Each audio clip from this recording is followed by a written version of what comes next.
Pre Siberian Wellness kompanije mogao sam priuštiti sebi automobil dosta nižeg standarda nego ove klase automobila koje danas vozim. Zapravo pre 5 godina kada sam prvi put spoznao za kompaniju i video njene mogućnosti u Sankt Peterburgu na događaju, automobili na Bini su me i privukli i moja želja od prvog trenutka je bila da osvajam automobile u ovoj kompaniji. Noviji model Nissan Qashqaia koji sam uzeo u ovom autoprojektu, uzeo sam ga u decembru 2020. godine i trudim se da ga do kraja ove godine u potpunosti isplatim, odnosno da u potpunosti bude na poklon. U ovom trenutku kompanija mi je isplatila više od 35.000 eura po autoprojektu, odnosno po bonusima iz autoprojekta.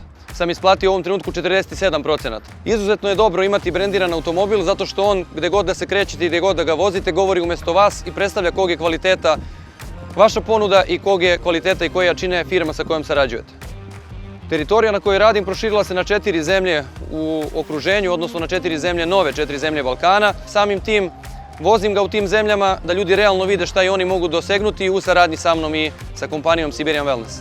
Svakom partneru koji još uvijek nije ušao u autoprojekat, savjetovao bih da maksimalno podigne svoje poslovanje jer od tog nivoa kreću pravi prihodi, kreće pravi marketing i kreće pravi biznis.